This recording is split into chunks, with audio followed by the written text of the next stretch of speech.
A very good evening to you. Thank you for being with us tonight on KUTV's News at 9. As is the custom, we'll begin with the highlights.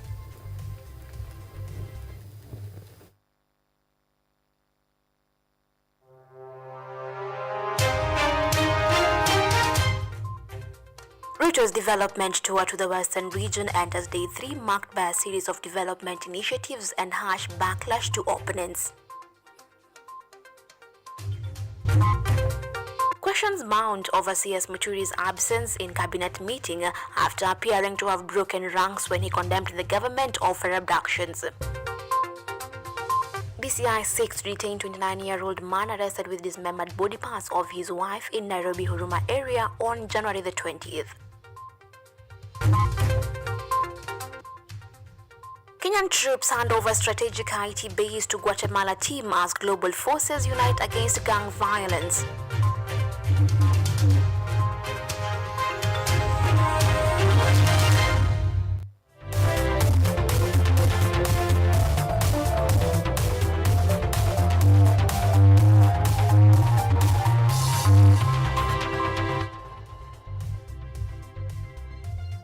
This is KUTV Primetime News with Yvonne Kemuma.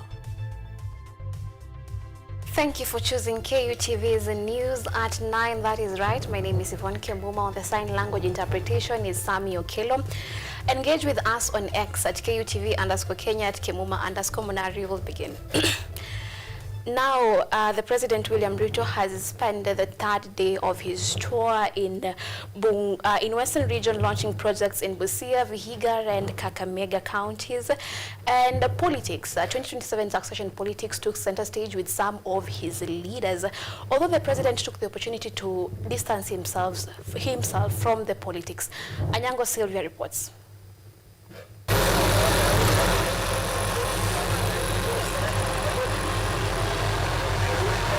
During his development tour to the Western region, President William Ruto spent the better part of the day unpacking a raft of new promises to Western Kenya residents. Kenya hatutaki tena migawanyiko na chuki na ukabila. Tunataka sisi wote tuungane kama timu moja. Sisi tulichaguliwa mirengo tofauti, lakini sasa tumeamua sisi ni timu moja ambaye tutafanya kazi kwa pamoja.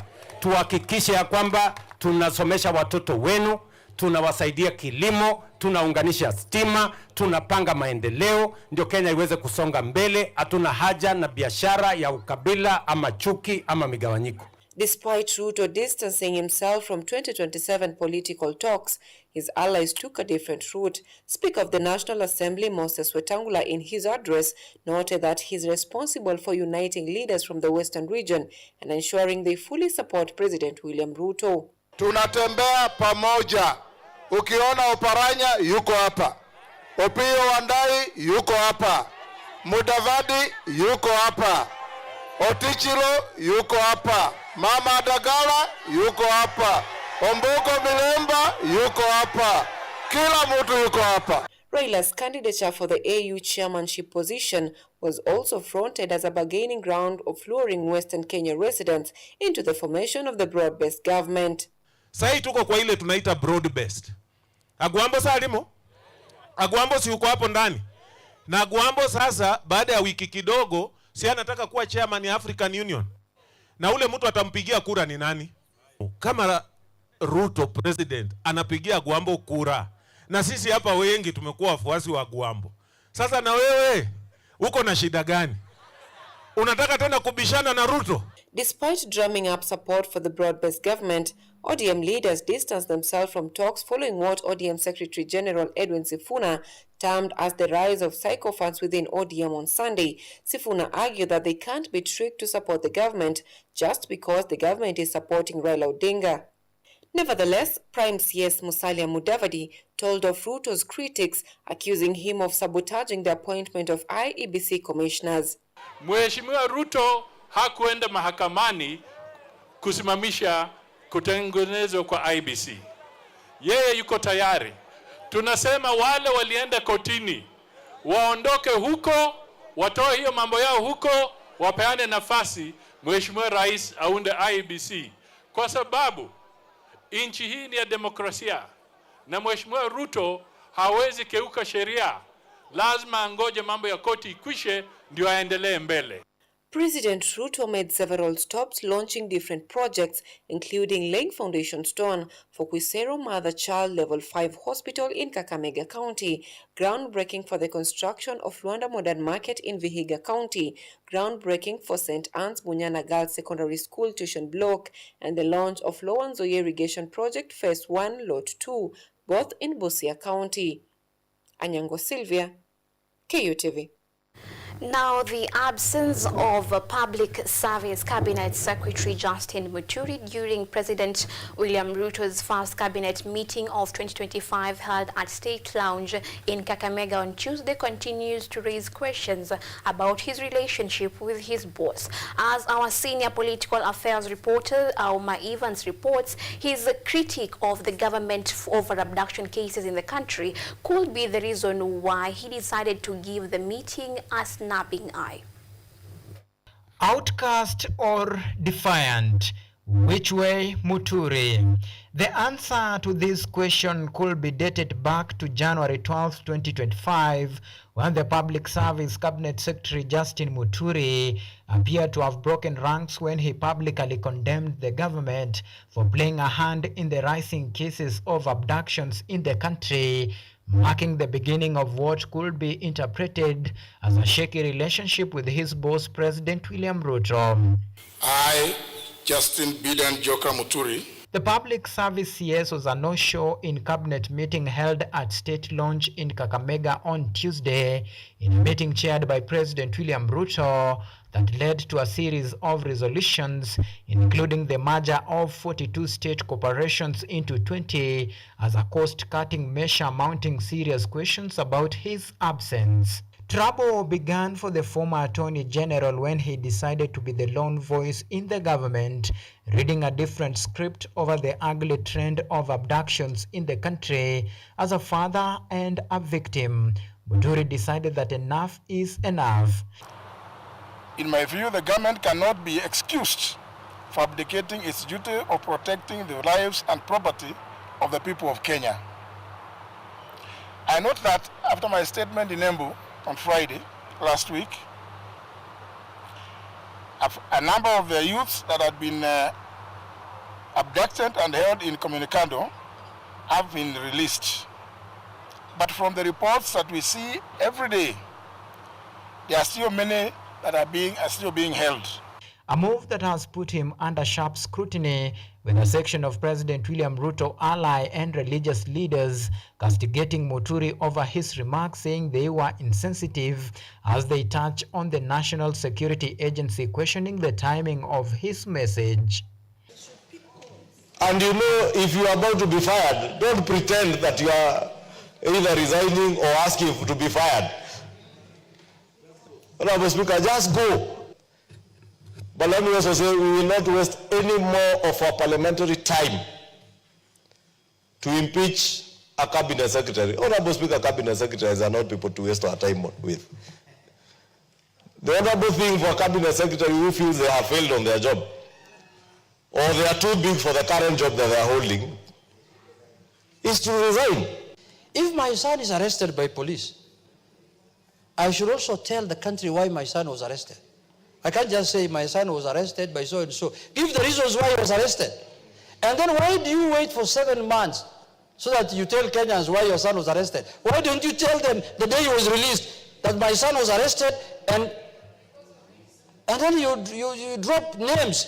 You say I went to the president and the president told me that I called so and so. My friend, where is this secrecy of oath? It's called what? In a statement recorded at the Directorate of Criminal Investigation, Muturi accused the director of the National Intelligence Service, Nuruddin Haji, for the abduction of his son, Leslie Muturi, and he took the intervention of President William Ruto for his son to be released.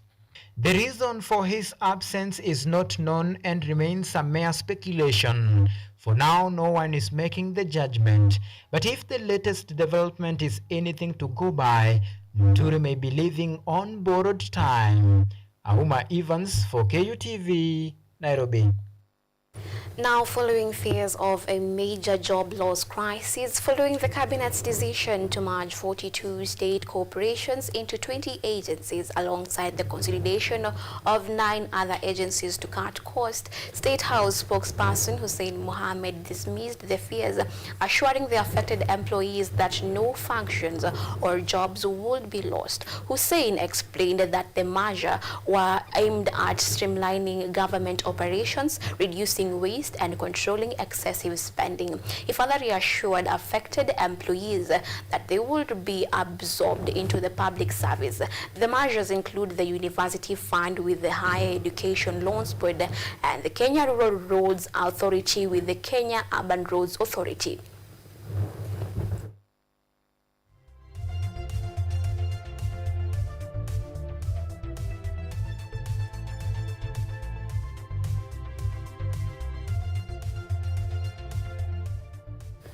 The Directorate of Criminal Investigation has been granted 21 days to hold John Kiama Wambua, a 29-year-old man arrested in Nairobi's Huruma area with a plastic bag which police say was found to contain human body parts.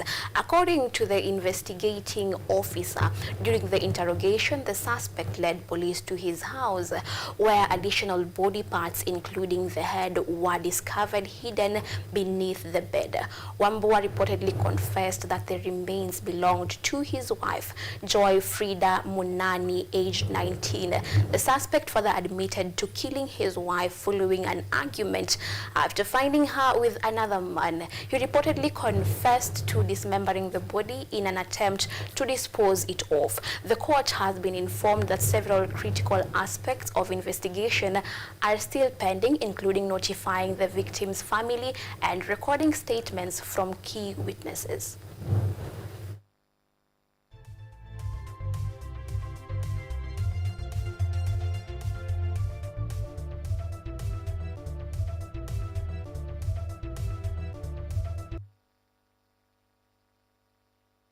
Now, Technical and Vocational Education and Training Authority, TVETA, has closed down 2 institutions in Sibania, Migori County for not meeting regulatory requirements, leaving over 180 students affected. The students from the institutions, including Cambridge University College and Jolifa Institute of Business Studies, have been advised to seek legal recourse for the time and money they've lost.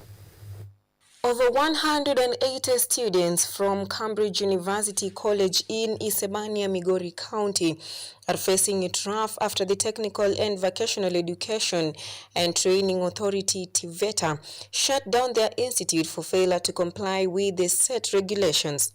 While speaking at Cambridge University College in Isebania, one of the affected institutions, TVETA Deputy Director of Research and Planning, Langat Kipkemboi, emphasized that they were implementing the board's decision to close the institution until it meets compliance standards. So today we are here as a team from TVETA on behalf of the board to enforce their decision to close this institution until that compliance.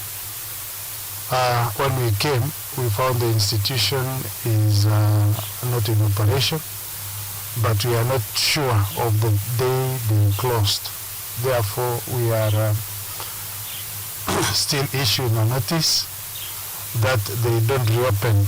Langat highlighted the importance of providing quality, relevant training in technology and vocational fields, emphasizing the government's commitment to ensuring institutions follow established regulations, standards, and guidelines for compliance.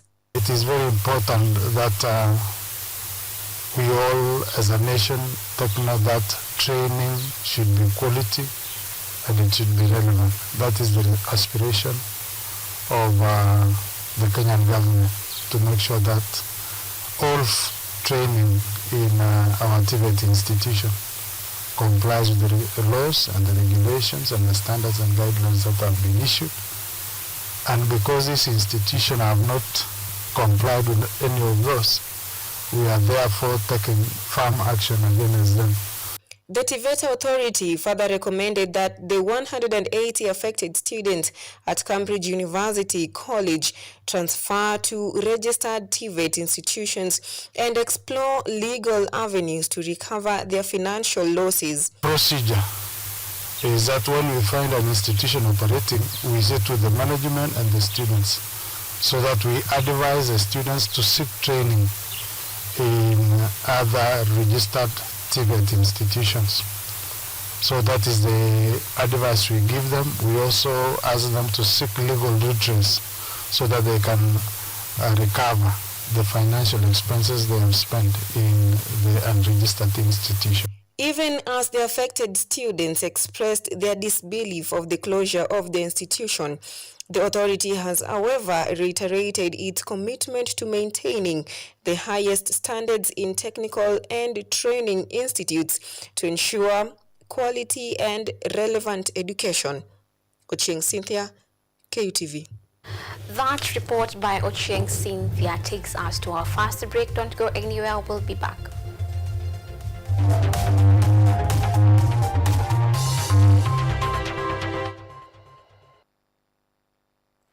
Starting Saturday, 25th January of 2025, the ever-entertaining, educative and energizing high school fair will be taking place at KU Graduation Square. The event will start from 9 a.m. and will be live on KUTV Kenya.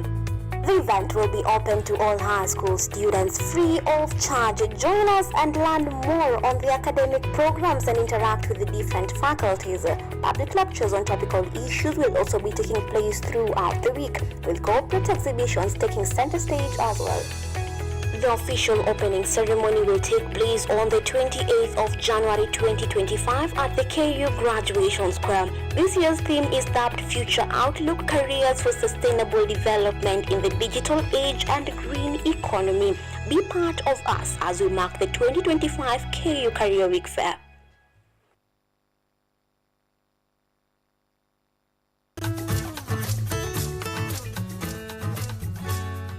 Hi.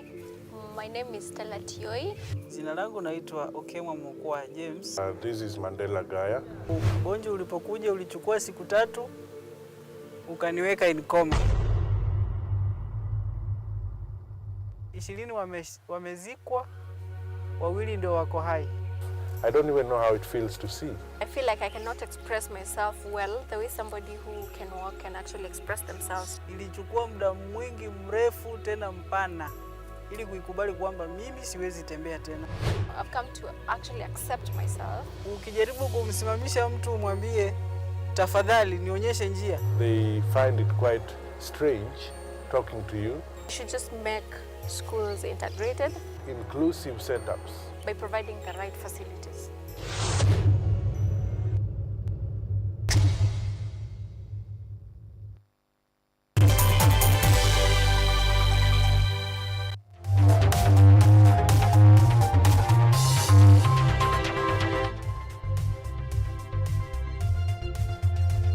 You are watching KUTV Primetime News with Yvonne Kemuma.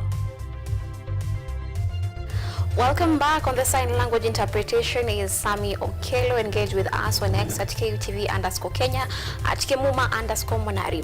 Now, the Kenya Union of Clinical Officers, KUCO, has agreed to suspend its nationwide strike for 21 days effective Monday after making significant headway in talks with the Council of Governors and the Ministry of Health. The industrial action, which began on the 20th of January, stemmed from unresolved grievances including salary harmonization, comprehensive medical cover, inadequate recruitment, and the absorption of staff under the universal health coverage and global fund programs into permanent roles. The KUCO General Secretary George Gibore announced that while most counties will resume services, members in Kwale and Vihiga will continue the strike due to unresolved county-specific issues.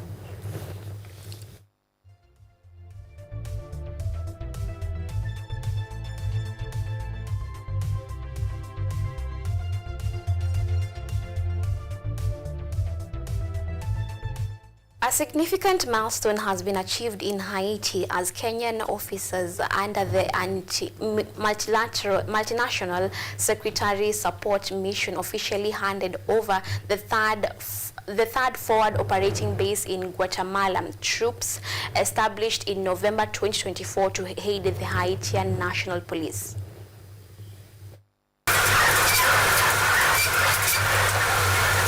In a collaborative move aimed at bolstering peace and stability in Haiti, the National Police Service officers from Kenya under the Multinational Security Support Mission have handed over the third forward operating base to the Guatemalan peacekeeping team.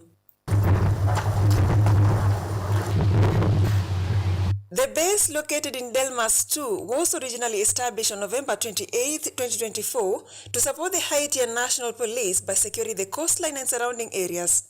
It also played a vital role in rebuilding the Office of Inspectorate General of the Haitian National Police. Years of gang attacks and vandalism had left the facility in a state of despair, but extensive renovations funded by International Narcotics and Law Enforcement Affairs Department have transformed it into a strategic support hub. The base has significantly improved response times in key areas such as the National Port, the Delmas neighborhood, and the coastline regions previously plagued by gang activity. When we came here, the whole place here was bushy, and we had to secure the workers and the civilians so that they can renovate this building. This building is a very important building in Haiti because it is the headquarters of PNH. So you can equate it to Vigilance House or Jogo House in Kenya. The IGPNH was a no-go zone. In fact, when we captured that IGPNH, the citizens through the social media were saying, how can it happen? What kind of force is that can dare to go to IGPNH? And as we are talking right now, the renovation, refurbishment, and everything is being done for the IGPNH, and I have my troops of MSS currently occupying the IGPNH. Belize military representative Claudio Quiroz acknowledged the successful collaboration with Kenyan troops in securing the area. This facility for the MSS is an important step forward in the restoration of security in the Port-au-Prince area and the wider Haiti, because from here it offers the MSS strategic importance in terms of the ability to project its security mechanisms further into the Delmas community and down into downtown. This continued commitment underscores the international community's dedication to restoring peace and stability in Haiti, just one day after US President Trump's announcement of a 90-day freeze on foreign assistance. The United States has been the mission's financial backbone, pledging $300 million to $100 million each for direct mission support, Department of Defense assistance, and other operational needs. Brenda Nyongesa, KUTV. Now, millions of TikTok users are looking to newly sworn-in President Donald Trump, who has given the app's Chinese parent ByteDance 75 days to strike a deal with a U.S. buyer. Here is more on that story, courtesy of VOA. Yes, sir. Among President Donald Trump's first acts after being sworn in Monday was signing an executive order giving social media app TikTok's Chinese owner a 75-day extension to find a U.S. buyer or be banned in the country. Well, I guess I have a warm spot for TikTok that I didn't have originally, but you know, I went on TikTok and I won young people up by 36%. The move was the latest reversal of fortune for the platform's Beijing-based owner, ByteDance, and its estimated 170 million American users. The site briefly went dark over the weekend after the U.S. Supreme Court upheld legislation requiring that TikTok's U.S. affiliate become a U.S. company or be banned in the country due to national security concerns. But that changed after Trump began signaling support for an extension. TikTok CEO Xiao Chu, who was a guest at Trump's inauguration, thanked him in a video post on Friday. We are grateful and pleased to have the support of a president who truly understands our platform, one who has used TikTok to express his own thoughts and perspectives. But some legal experts say Trump's extension may not protect companies like Oracle, that continues to host TikTok because the law enacted by Congress still stands. It's quite possible, and I suspect that Oracle shareholders and some enterprising securities lawyers are thinking about this right now, it's quite possible that in the last 48 hours, Oracle has exposed itself to potentially hundreds of billions of dollars in liability, and there's nothing Trump can do to extinguish that liability. Trump's action marked a sharp contrast to his first term in office, We may be banning TikTok. during which he sought to prohibit TikTok over allegations that the service could share U.S. user data with the Chinese government. In response to reporters' questions on Monday, Trump proposed a new solution, half ownership by the U.S. government. But I could see making a deal where the U.S. gets 50% of TikTok, polices it a little bit or a lot, depends on them. Though Congress originally gave TikTok 270 days to find a U.S. buyer, there has been no public indication of a sale in the works. The fact that they have not allowed this, I think, is a sign that the Chinese government has real national security interests in maintaining the app as it is, which should really concern us and really underlines the original impetus for Congress to pass this bill in the first place. TikTok's clock has been reset for another 75 days. But despite Trump's support, the company's future is still very much in question. Matt Dibble, VOA News.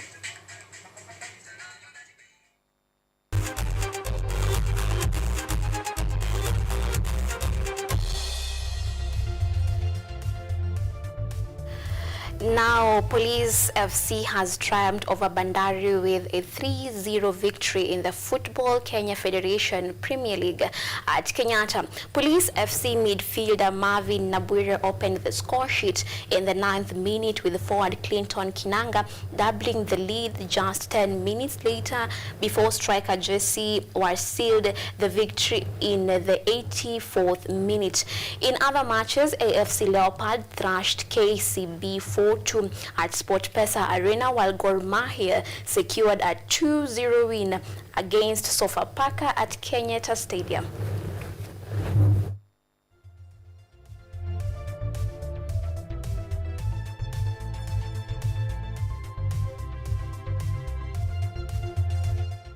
Now, Barcelona has thrashed Benfica 5-4 in the UEFA Champions League at Estadio do Sport Lisbon.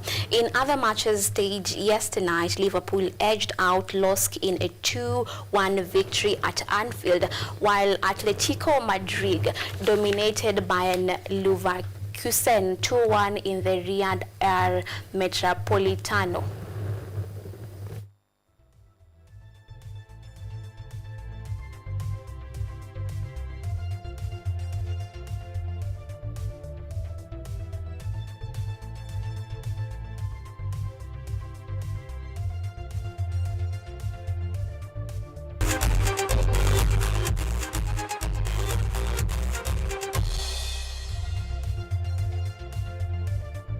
It's a wrap from us here on KUTV's News at 9. Many thanks for choosing us time and again. Now it's time for us to say goodbye. Have a blessed night. My name is Yvonne Kemuma. On the sign language interpretation was Sami Okelo.